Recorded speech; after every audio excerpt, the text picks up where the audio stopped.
आज हमारा टॉपिक है संपत्ति का अंतरण का अधिनियम। भारत में संपत्ति अंतरण पर प्रमुख व्यवस्था के रूप में संपत्ति अंतरण अधिनियम है।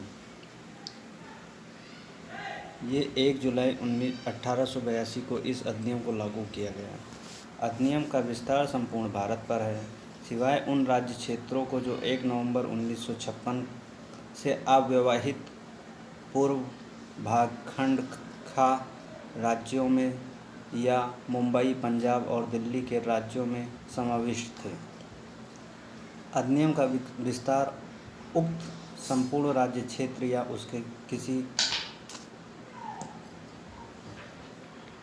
भाग पर लागू करने के संबंध में राज्य सरकारों द्वारा अधिसूचना जारी करना अपेक्षित है। संपत्ति अंतरण अधिनियम जब लागू हुआ 1 जुलाई 1882, तो उस समय इसका विस्तार बम्बई, पंजाब, दिल्ली तथा संविधान के भाग खा में शामिल राज्यों में नहीं था।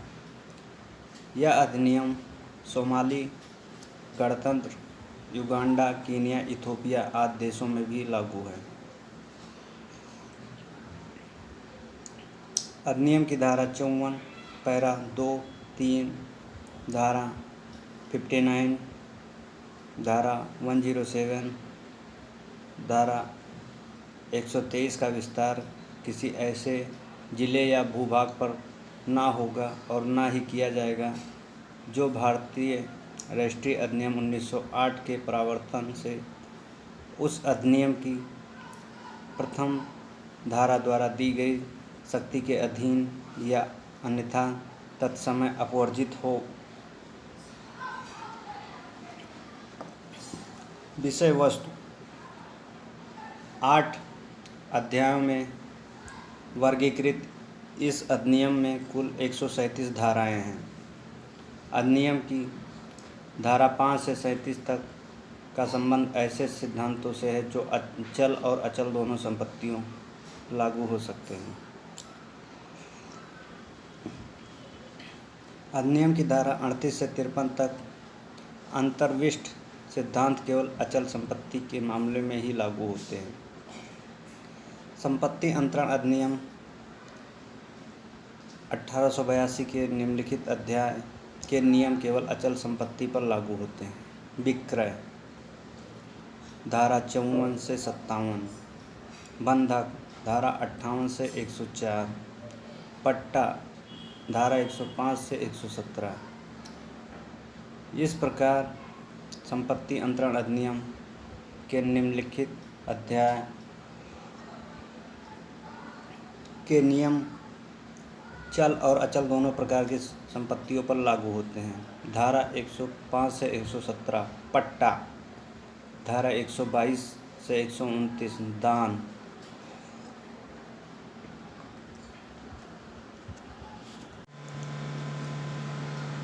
अधिनियम में आश्चर्यजनक बात यह है कि इस धारा 3 में अचल संपत्ति की पूर्ण परिभाषा नहीं दी गई है। इसके लिए जनरल क्लॉज एक्ट की धारा 3 खंड 26 का सहारा लेना पड़ता है। प्रॉपर्टी, इसका अर्थ ऐसे शब्दों से है जिस पर स्वामित्व का प्रयोग सरलता और स्वाभाविक रूप से किया जा सकता है, अर्थात जिस पदार्थ पर किसी स्वामित्व हो सके उसे संपत्ति कहते हैं। संपत्ति अंतरण अधिनियम को अधिनियमित करने के पूर्व संपत्ति अंतरण हेतु निम्न व्यवस्थाएं थीं। बंगाल रेगुलेशन 1798 एवं 1806,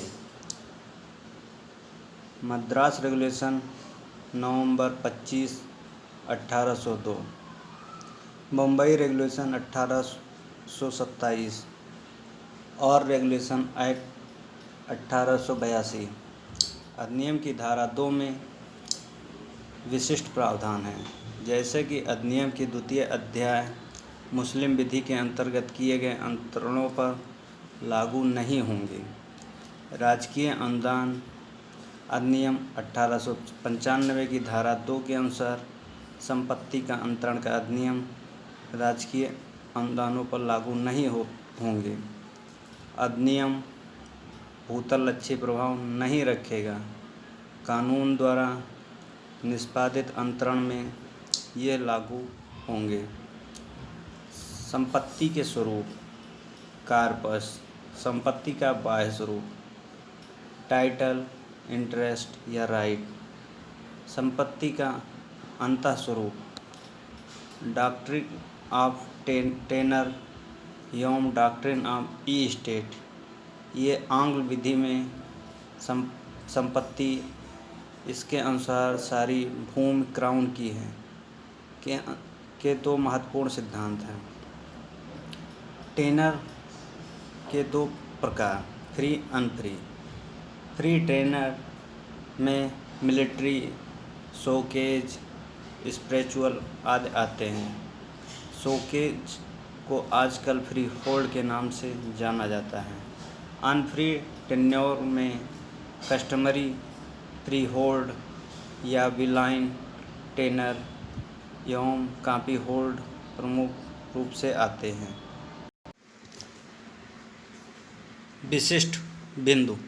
अधिनियम में संपत्ति अंतरण को दो प्रकार से किए जाने का प्रावधान है, पक्षों द्वारा तथा विधि के प्रवर्तनीय द्वारा।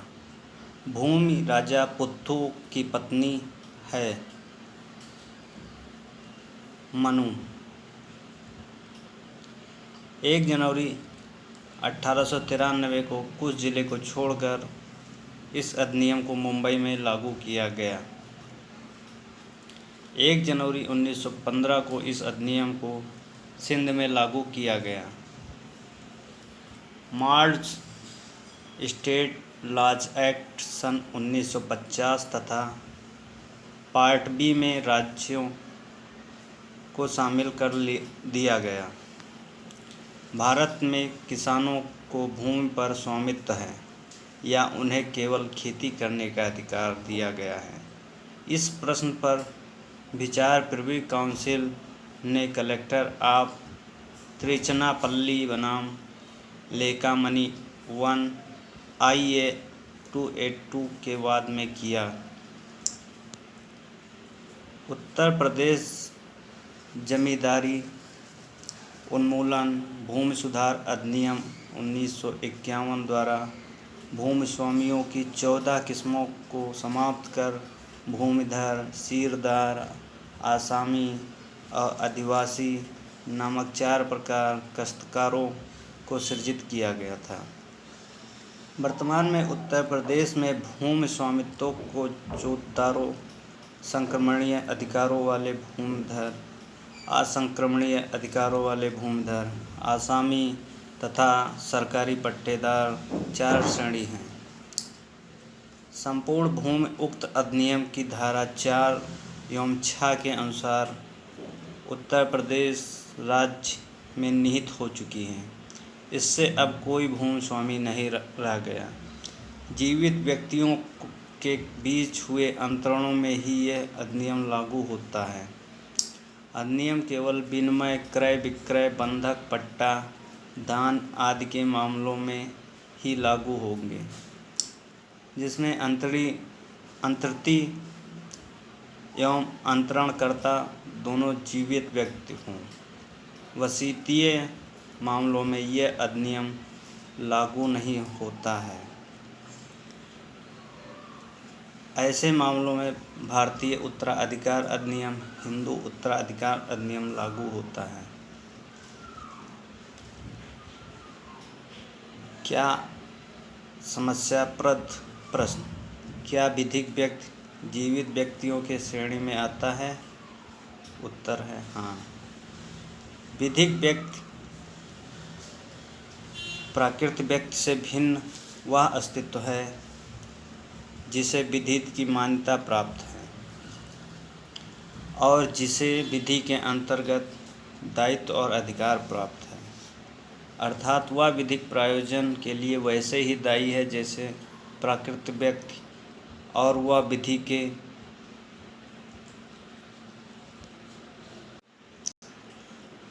अंतर्गत प्राप्त अधिकारों का वैसे ही प्रयोग कर सकता है जैसे प्राकृतिक व्यक्ति।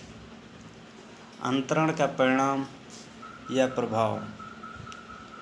जिस संपत्ति का अंतरण किया जाता है वो संपत्ति अंतर्ति के पक्ष में तुरंत भी अभिहस्तांतरित हो सकती है और भविष्य में कुछ समय तक या किसी तिथि तक स्थगित रहकर भी अभिहस्तांतरित हो सकती है। उदाहरणार्थ ए किसी संपत्ति का अंतरण बी के नाम से उसके जीवन काल के लिए एवं तदुपरांत सी को अंतरित करता है। ऐसी स्थिति में बी को किया गया अंतरण तत्कालिक तथा सी के पक्ष में अंतरण भविष्यकालिक होगा। संपत्ति का अंतरण ऐसा कार्य है जिससे संपत्ति का अधिकार एक व्यक्ति के पास से दूसरे व्यक्ति के पास हस्तांतरित हो जाता है। इस कार्य का परिणाम या तो तत्कालिक होगा या भविष्यकालिक। ये प्रमुख तथ्य यह है कि संपत्ति का उसके अंतरण की तिथि पर विद्यमान होना आवश्यक है, क्योंकि भविष्य काल में अर्जित होने वाले संपत्ति का अंतरण नहीं हो सकता है। कानूनी प्रसंगतियाँ। मूल संपत्ति के साथ साथ आश्रित संपत्ति का अंतरण कानूनी प्रसंगतियों के अंतर्गत आता है। मार्शल बनाम ग्रीन के बाद में ये सिद्धांत प्रतिपादित किया गया कि फलदार वृक्ष अचल संपत्ति होते हैं, लेकिन विक्रय के पक्षकारों का आशय यदि वृक्ष को काटना हो तो वे चल संपत्ति होंगे। संपत्ति अंतरण अधिनियम 1882 की धारा 3 के पैरा 1 के अनुसार स्थावर संपत्ति के अंतर्गत खड़ा काष्ठ, उगती फसल या घास नहीं आती। ऐसे वृक्ष खड़े काष्ठ नहीं कहे जा सकते जिनका उपयोग फल देने के लिए होता है, जैसे आम, महुआ, कटहल आदि। ये वृक्ष जब फल देने लायक हो अचल संपत्ति होंगे। यदि ये वृक्ष शुष्क हो जाए, ये गिर जाए, काट दिया जाए तो ये चल संपत्ति में आएंगे। उगती फसल चल संपत्ति में श्रेणी में आती है। घास भी चल संपत्ति की श्रेणी में आती है। अनप्रमाणिकता अधिनियम में इसे 1926 ईस्वी के संशोधन द्वारा जोड़ा गया। अनप्रमाणन का अर्थ किसी प्रापत्र के निष्पादन का साक्ष्य प्रस्तुत करना कि प्रमाणित करने वाले व्यक्ति इस बात की गवाही दे सकें कि संबंधित प्रापत्र निष्पादक के द्वारा या उसके निर्देश पर लिखा गया था और निष्पादक ने उस पर हस्ताक्षर किया था, ताकि दस्तावेज के सिलसिले में किसी धोखे या कपट की संभावना न रह सके। यदि कोई दस्तावेज विधिता अनप्रमाणित नहीं किया गया है तो उसे न्यायालय द्वारा प्रवर्तित नहीं कराया जा सकता। नोटिस। सूचना की उत्पत्ति ऐसे अंतरणों के निष्कपट क्रेता के हितों की रक्षा के लिए हुई जिनमें संव्यवहार के तृतीय पक्ष ने कोई कपट किया हो या प्रमाद या असावधानी की हो और उसके ऐसे आचरण से क्रेता का आहित हुआ हो। सूचना के सिद्धांत का आधार लोकनीति, विबंध का सिद्धांत तथा उपधारणा है। सूचना 3 प्रकार की होती है: वास्तविक सूचना, प्रलक्षित सूचना, अध्यारोपित सूचना। वास्तविक सूचना ये तथ्य की उस स्थिति को कहते हैं जिसमें संबंधित घटना का असली पता या वस्तुतः ज्ञान संबंधित पक्षकारों को होता है। वास्तविक सूचना के मामले में तथ्य का प्रधान होता है। प्रलक्षित सूचना ये तथ्य की वह स्थिति है जिसमें संबंधित पक्षकार को तथ्य का प्रत्यक्ष ज्ञान तो नहीं कहा जा सकता, परंतु वो ऐसी स्थिति में अवश्य होता है कि यदि वास्तविक स्थिति का पता लगाने चाहें तो मात्र क्षणिक प्रयास से यथा स्थिति की जानकारी प्राप्त कर सकता है। किसी दस्तावेज की सूचना उसके विषय वस्तु की भी सूचना होती है। अभ्यारोपित सूचना अभिकर्ता को सूचना ही अभ्यारोपित सूचना कहलाती है। इसके अनुसार अभिकर्ता को सूचना उसके मालिक को सूचना मानी जाती है, अर्थात अभिकर्ता को चाहे वास्तविक सूचना हो या आणविक सूचना हो, उसके मालिक को ही सूचना मानी जाएगी।